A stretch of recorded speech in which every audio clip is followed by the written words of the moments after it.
Teddy Feinberg, Brook Stockburger, Teddy and Brook Show. We're inside. We were outside. It was windy. The sprinkler system caught Brook. Some collateral damage. I got wet. So it was a war zone out there. So we decided to come inside. It's Brook's birthday today. Oh yes, thank you so much. I almost forgot myself. How you doing?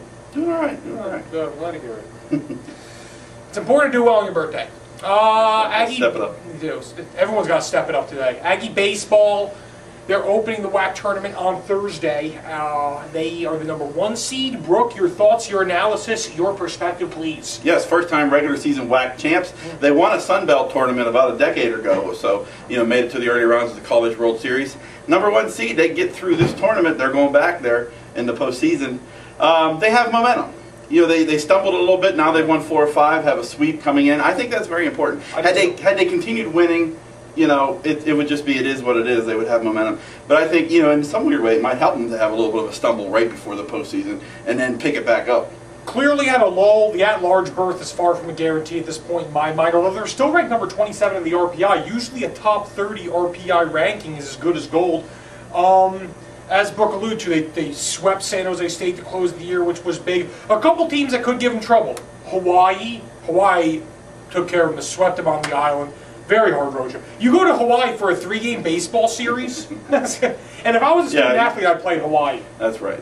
It's a little distracting there. So there's that. Fresno State took 2 or 3 of them at Presley Askew Field. The Aggies really didn't play well in that series. And also Louisiana Tech gave the Aggies some real trouble at the beginning of conference play. Although from a talent standpoint, we all know the deal. As Brooks said, they got a first-round bye. That allows them to roll Ace Ryan Beck back to start. The Aggie pitching staff is much deeper. Aggies have a talented team. They have as good a shot as anyone to win it. I mean, I give them a 1 in 3 chance on a bad day, a 1 in 2 chance on a good day. I think they have a very good chance to win. Interestingly enough, though, they're going to play either one of Hawaii, Fresno State, or La Tech tonight, if this is Thursday when you're watching this. And interestingly enough, these one-game situations, it's not one and done. There's going to be a loser's bracket, so even if they lose one game, they have a chance to sort of rebound. Sure. But, it's not a series.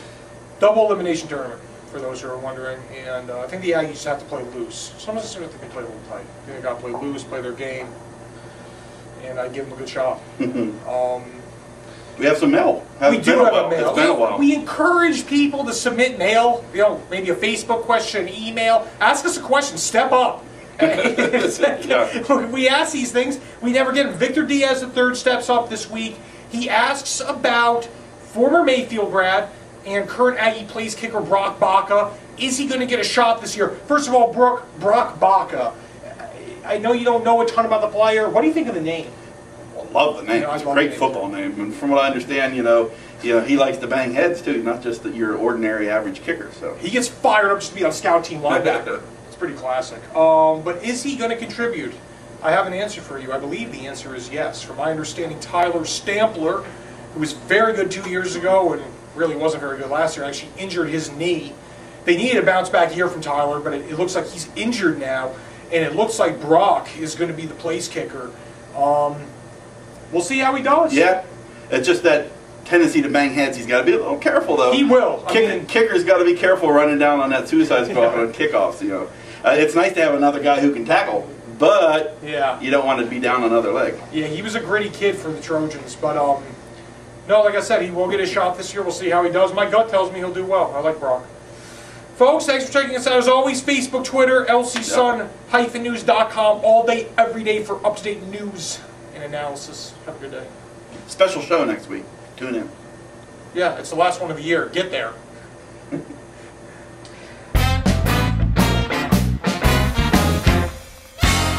A lot of people are saying that that's the title right there. Whoever wins that's going to win the title. You have the typical matchup. You got the old pros and the experience on the Spurs. You have the young guns, very talented on Oklahoma City. Not that they're all young guns, but I don't know. It's going to be exciting. I'll probably go with Tim Duncan. The man has, 4 rings already. Give them the nod. It is a really tough series to call. San Antonio's had a great year, and Oklahoma City has 2 great players and a good supporting cast with James Harden, of course, and your Kendrick Perkins, Serge Ibaka's. Nick Collison's played his entire career on that team. Well, of course, when they were in Seattle as well. It's hard to find. I'm going to go Oklahoma City.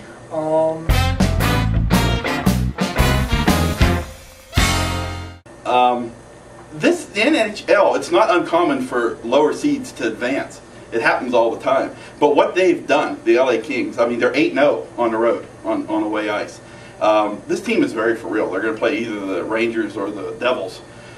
And it'll be a good series. We'll see if they can keep the momentum going. The Devils have, 40-year-old Martin Brodeur, who's, just a stud in the net. But. Bring it back to the Great Western Forum, get Luc Robitaille out there, get Marty McSorley out there, and let's rough it up a little bit.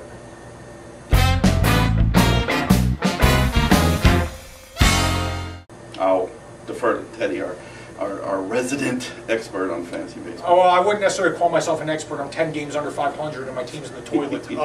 But I will say this, if you're looking for a catcher, Yan Gomes, Toronto Blue Jays, here's the key. He's eligible at catcher, but he doesn't play catcher. Third base, first base, big guy, hits with power. Just called him up the other day. They sent Adam Lynn down. Adam Lynn having a miserable year. They sent him down. They brought Gomes up. The first Major League Baseball player ever was a Brazilian named. Wow, very interesting. Sneaky little tip there, too. Sneaky tip. You know what it is? I respect the Spurs. I just want Tim Duncan to change his facial expression once. They had it in Reno a couple years ago as a food spread. I was sitting there with two subs. I was like, Ted, the game's going on. I was like, well, can you take notes for me? Honestly, I actually really like Tim Duncan. The NBA gets a bad rap. Tim Duncan, come on. Tim Duncan is a pro's pro. He played 4 years in college, waited until he was a senior, came out.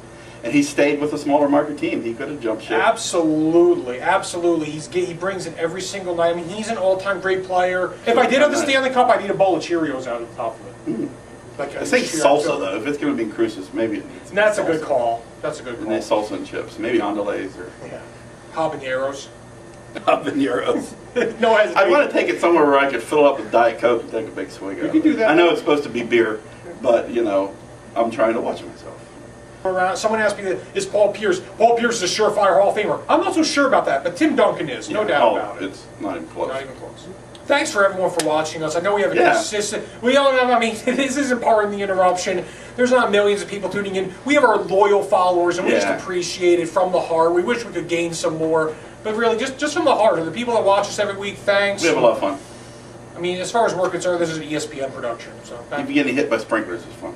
Yeah, it was a war zone out there today. Thanks, folks. See ya.